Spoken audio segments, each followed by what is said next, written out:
اللہ پاک نے ان لوگوں کو جو اپنی طرف سے مختلف چیزوں کی حلت اور حرمت کی بات کرتے ہیں کہ یہ حلال یہ حرام، اپنی طرف سے اللہ پاک فرماتے ہیں تم اللہ پر جھوٹ گھڑنا چاہتے ہو، اپنی طرف سے کسی کو حلال کسی کو حرام کہتے ہو، یاد رکھ لو جو اللہ کے اوپر جھوٹ بولتے ہیں ان کے لیے کامیابی نہیں ہوگی۔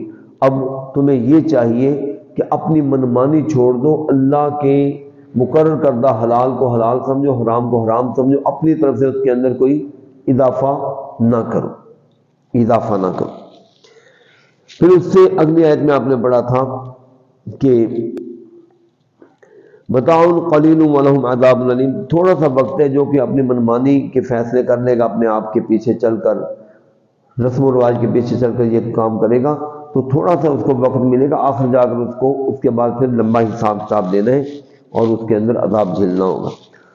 پھر اس کے بعد کل والے سبق کی آخری آتی ہے وَعَلَى الَّذِينَ هَادُوا حَرَّمْنَا مَا قَصَصْنَا عَلَيْكَ مِنْ قَبْلُ، اللہ پاک فرماتے ہیں ہم نے یہودیوں پر کچھ چیزیں حرام کر دی تھی جن کا تذکرہ ہم نے پہلے کر دیا تھا۔ یہ ہمارا ان کے ساتھ ظلم زیادتی والا معاملہ نہیں تھا، بلکہ ان کے اپنے کردار اور کرتوت ایسے تھے جس کی وجہ سے انہیں یہ سزا کا سامنا کرنا پڑا۔ یہ آپ نے پڑھا تھا کہ ہم نے وَعَلَى الَّذِينَ هَادُوا حَرَّمْنَا كُلَّ ذِي ظُفُرٍ وَمِنَ الْبَقَرِ وَالْغَنَمِ حَرَّمْنَا عَلَيْهِمْ شُحُومَهُمَا، اندازہ کریں گائے بکری ان کی چربی جو نکلتے ہیں وہ بھی ان کے لیے کھانا حلال نہیں تھا، وہ حرام کر دی تھے اللہ نے۔ ہر ذی ظفر جو جانور وہاں پر میں نے تفسیر کرتے ہیں وہ بھی ان کے لیے حرام کر دیے، کچھ تو یہ جانور اللہ نے ان کے بدعمالی کی وجہ سے حرام کی۔ اسی طرح آپ نے اس حوالے سے یہ بھی پڑھا ہے کہ ہم نے یہودیوں پر کچھ چیزیں حرام کر دی تھیں ان کی بدعمالیوں کی وجہ سے۔ وہ چیزیں کیا تھیں؟ وہ ذرا چیزیں دیکھیں قرآن پاک میں فَبِظُلْمٍ مِّنَ الَّذِينَ هَادُوا، فَبِظُلْمٍ مِّنَ الَّذِينَ هَادُوا حَرَّمْنَا، ایک تو یہ آیت ہے نا، یہاں پر فَبِظُلْمٍ نہیں ہے، وہاں پر یہ کہ فَبِظُلْمٍ مِّنَ الَّذِينَ هَادُوا حَرَّمْنَا، ہم نے یہودیوں کے ظلم کی وجہ سے، زیادتی کی وجہ سے ہم نے ان کے اوپر بہت ساری چیزیں جو حلال تھی وہ حرام کر دی۔ وَأَخْذِهِمُ الرِّبَا وَقَنُّهُ عَنْهُ وَأَكْلِهِمْ أَمْوَالَ النَّاسِ بِالْبَاطِلِ، دوسرے اس وجہ سے کہ یہ لوگوں کے مال ناجائز طریقے سے کھاتے تھے، سود کھاتے تھے، غلط کام کرتے تھے، ان غلط کاموں کی پاداش میں اس کی جزا کے طور پر اللہ پاک نے یہودیوں کے اوپر کئی حلال چیزیں حرام کر دی، کئی چیزیں حرام کر دی۔ کس وجہ سے؟ کیونکہ یہ غلط کام کرتے تھے۔ وَأَخْذِهِمُ الرِّبَا وَقَنُّهُ عَنْهُ وَأَكْلِهِمْ أَمْوَالَ النَّاسِ بِالْبَاطِلِ، سود کھاتے تھے، یہ سود کھاتے تھے، لوگوں کے مال ناجائز طریقے سے کھاتے تھے۔ وَبِصَدِّهِمْ عَنْ سَبِيلِ اللَّهِ كَثِيرًا، اور اللہ کے راستے سے روکتے تھے اس وجہ سے۔ اور ساتھ فَبِظُلْمٍ، اور چوتھا جرم یہ بتلایا کہ ان کے ظلم کرنے کی وجہ سے، یعنی ظلم کرنے کی وجہ سے، سود کھانے کی وجہ سے، ناجائز مال کھانے کی وجہ سے، اور اللہ کے راستے سے روکنے کی وجہ سے اللہ پاک نے یہودیوں کے اوپر کئی چیزیں حرام کر دی تھی، ان کو سزا دی تھی، یہ تمہارے لیے حرام ہے، یہ بھی حرام، یہ بھی حرام۔ اب مجھے یہ بتلائیے، آج شریعت مکمل ہو چکی ہے، ہم کچھ کریں گے تو اللہ ہمارے لیے کسی حلال چیز کو حرام تو نہیں کرے گا، کوئی حکم تو نہیں آئے گا میرے بندے اب تو نے فلان چیز نہیں کھانی، کیونکہ حلال اور حرام تو اللہ نے شریعت میں نازل کر دی۔ لیکن ان کے اس عمل اور اللہ کی جزا سے یہ پتہ چلتا ہے کہ اگر آج ہم یہ عمل کرنا شروع کر دیں جو یہودیوں کے تھے، اس کے ساتھ ملتے جلتے یا اس سے کم یا زیادہ، کہ ایک بندہ دیکھے اللہ کے راستے کے قریب نہیں آتا بلکہ لوگوں کو روکتا ہے، حرام کھاتا ہے، ناجائز کرتا ہے، سارا دن رشوت ستانی، سود کھاتا ہے، گناہ کرتا ہے، اللہ آج بھی ہمارے لیے بہت ساری چیزوں کو حرام کر سکتا ہے۔ مثلا دیکھیں اللہ ہماری ناعمال کی وجہ سے ہمارا سکون چھین لے، سکون ہمارے اوپر حرام کر دے، ہم کیا کر لیں گے؟ اللہ ہمارے لقمے کو ہمارے لیے چھین لے، جو ہمیں رزق مل رہا ہے رزق اللہ چھین لے، یا بعض کا رزق سامنے ہو لیکن ہم کھا نہ سکیں، کیا کریں گے ہم؟ بیوی کو اللہ پاک نے نعمت بنایا ہے، اللہ اس نعمت کو چھین لے اور بندے کو کسی مصیبت میں ڈال دے، بیوی کے بچوں کی تکلیفوں کے اندر یا نافرمانیوں کے اندر ڈال دے، ہم کیا کریں گے؟ جو مکان ہمارے لیے عافیت اور سلامتی کی نشانی ہوتی ہے، جہاں پر ہم اپنی تھکاوٹ اتارتے ہیں، سکون کرتے ہیں، چادر چار دیواری کا تحفظ ہوتا ہے، وہ ہمارے لیے کسی وجہ سے، دشمنوں کے خوف کی وجہ سے، ہمسائیوں کی وجہ سے، یا کسی بھی وجہ سے ہمارے لیے اجیرن کر دے، ہمارے لیے تکلیف ہو، تو ہم کیا کر لیں گے؟ اسی گھر میں جہاں پر راحت ملتی ہے وہ ہمارے لیے وحشت بن جائے، ہم کچھ کر سکتے ہیں؟ اللہ پاک مختلف گناہوں کی وجہ سے، مختلف سزائیں آج بھی دینے میں قدرت رکھتا ہے، اور اللہ پاک دے دیتا ہے، وہ چیزیں ہیں ہمارے پاس، ہر چیز موجود، لیکن دیکھیں ہماری پہنچ میں نہیں ہے، بعض اوقات چیزیں پہنچ میں بھی ہیں، آپ کی اپنی ملکیت ہے، لیکن آپ اس کو کھا نہیں سکتے، استعمال نہیں کر سکتے، یہ بھی ہو سکتا ہے۔ آپ کی آنکھیں موجود، الحمدللہ اللہ نے آنکھیں دی ہیں، لیکن دیکھیں اگر اللہ سزا دینا چاہے آنکھ ختم ہو جائے، ہم کیا کر لیں گے؟ کئی لوگ ہیں اچھے بلے ہوتے ہیں، دیکھیں ان کے جگر گردے یہ مختلف چیزیں ضائع ہو جاتی ہیں، تو اس کا مطلب یہ کہ اللہ مختلف انداز سے سزا دینا چاہے تو اللہ کے لیے کوئی دیر نہیں لگتی۔ یہ بھی حرام کے معنی میں ہے کہ ہر چیز موجود ہے لیکن بندے کی پہنچ کے اندر نہیں ہے، بندہ ان کو استفادہ ہی نہیں کر سکتا، بلکہ لوگوں کے لیے وہ چیز لطف والی چیز ہوتی ہے، خوبصورت مزے کی کھانے کی چیز ہوتی ہے، لیکن ڈاکٹر آپ کو کہتے ہیں خبردار کھایا تو موت ہو سکتی، بندہ کھا نہیں سکتا اس کو۔ لہذا یہ اللہ پاک نے یہودیوں کے بارے میں بتلا دیا کہ ان کی بدعمالی کی وجہ سے اللہ نے ان کے لیے حلال چیزیں حرام کر دی تھی۔ کون سی بدعمالیاں؟ جو میں نے ذکر کی ہیں، ظلم کرنا، سود کھانا، لوگوں کے مال ناجائز طریقے سے کھا لینا، اور اللہ کے راستے سے روکنا لوگوں کو۔ خود بندہ دین کے قریب نہیں، اور جو دین کے قریب ہیں ان کے اوپر آپ قدغنیں لگائیں، ان کو تنگ کریں، پریشان کریں، اللہ کے راستے میں رکاوٹیں کھڑی کریں، یہ چیزیں بندے کے لیے گویا کہ رزق سے محرومی کا باعث ہو سکتے ہیں۔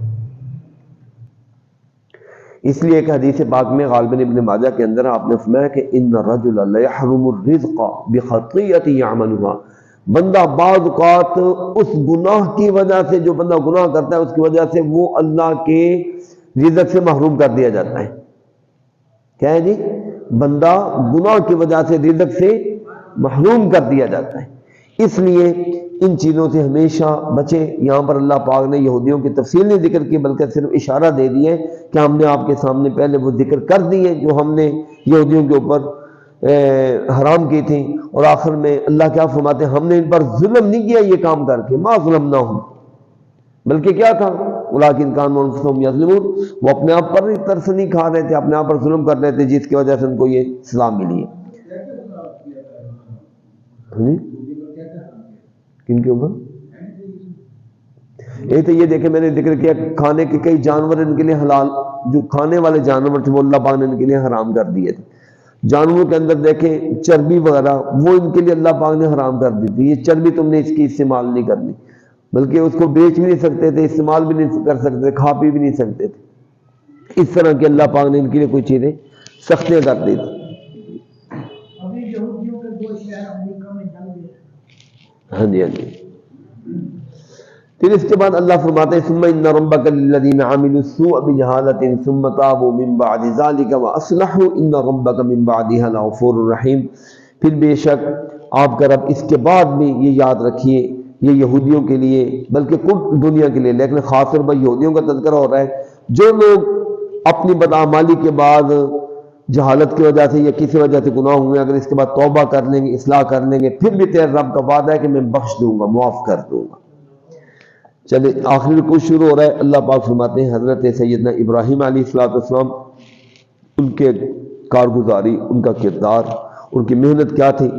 کانا امتن، تھے دیکھنے میں ایک شخص، لیکن ان کا کام پوری جماعت اور امت جتنا ہے، ان کی محنت پوری جماعت جتنی، ان کا عزم، ان کا ولولہ اور ان کا نڈر پن، ان کا جہاد پوری امت اور قوم کے برابر تھا۔ تھے ایک شخص، بڑی بڑی طاقتوں سے وہ ٹکرا گئے، اللہ کی خاطر انہوں نے اتنے کام کیے کہ پوری قومیں مل کر جو اپنے کارگزاریاں پیش کر سکتے ہیں وہ اکیلے حضرت ابراہیم علیہ السلام نے کی ہیں۔ اللہ پاک نے ان کے جتنے بھی امتحان لیے سارے امتحانوں میں وہ کامیاب ہوئے۔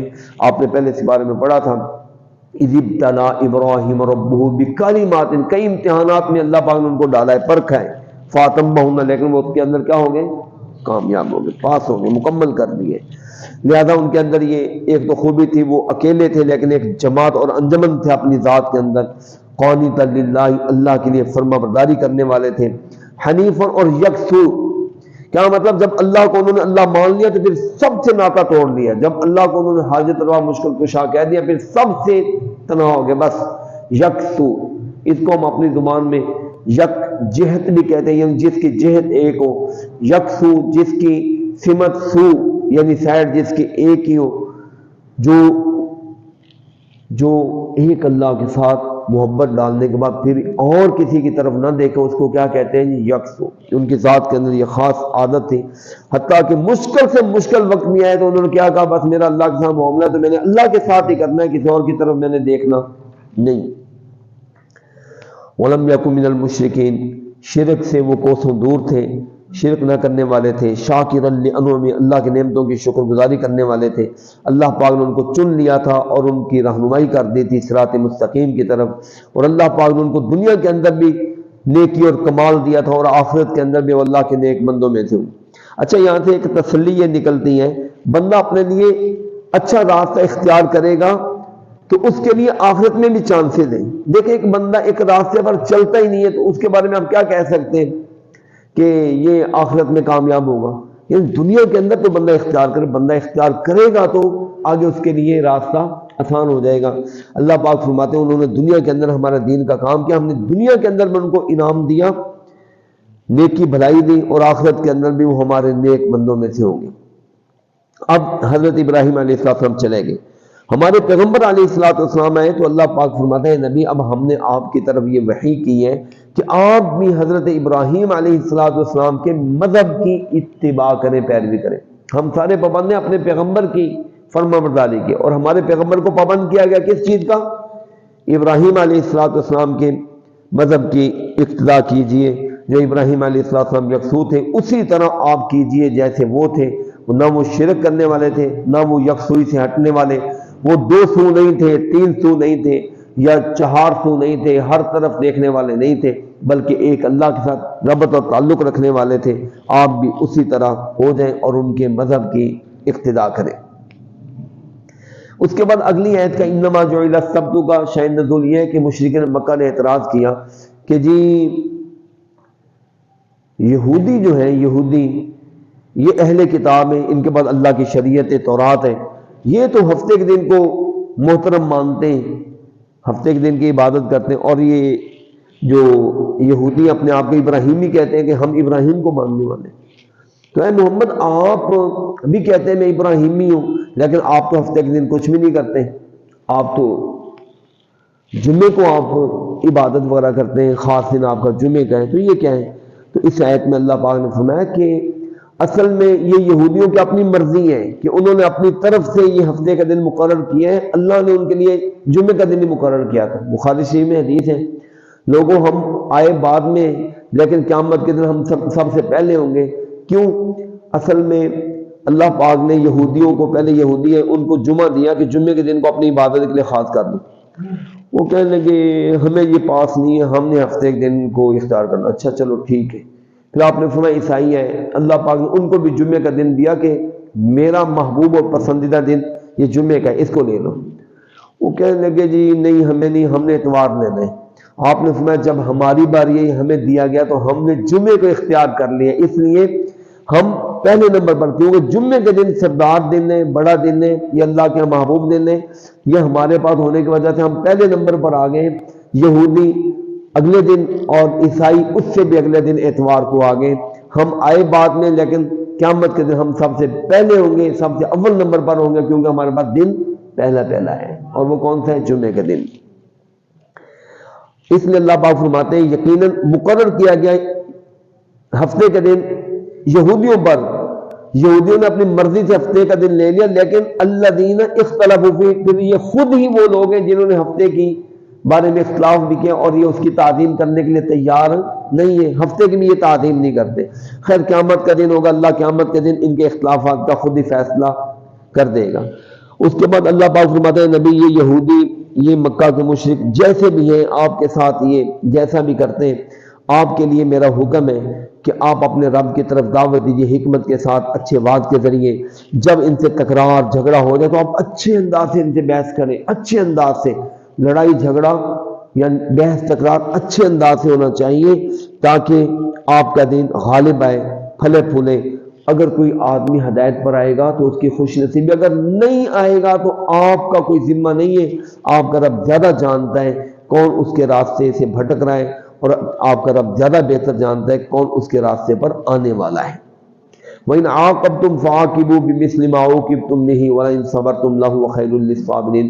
ان آیات اور آخر تک جو آیات ہیں اس کا شأن نزول یہ ہے کہ مفسرین نے مختلف لکھا ہے۔ ایک یہ بھی ہے کہ نبی پاک علیہ السلام اگرچہ یہ مکی صورت ہے لیکن اس میں یہ مدینہ کے واقعہ جو آیا تھا اس کے بارے میں کہ نبی پاک علیہ السلام کا احد کے موقع پر صحابہ جو شہید ہوئے تھے نا، اس میں 70 صحابہ آپ کے شہید ہو گئے تھے جنگ احد میں۔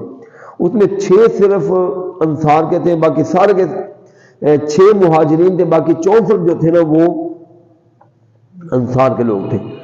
ان میں سے سب صحابہ کے ساتھ انہوں نے بڑا برا سلوک کیا تھا، بہت برا سلوک کیا تھا۔ اکثر لوگ پیٹ پھاڑ دیے، مرے ہوئے تھے پیٹ، بس جاتے آتے جناب جو گزرتا گیا جی اس کو مارتا گیا جی، چیرتا گیا، ناک کان کاٹ دیے، ہاتھ کاٹ دیے، انگلیاں کاٹ دی، مطلب جو چیز نظر آتی گی نا بس پڑے شہید ہوئے پڑے، تلواروں پر مار کرنا، ان کا بہت برا حال کیا۔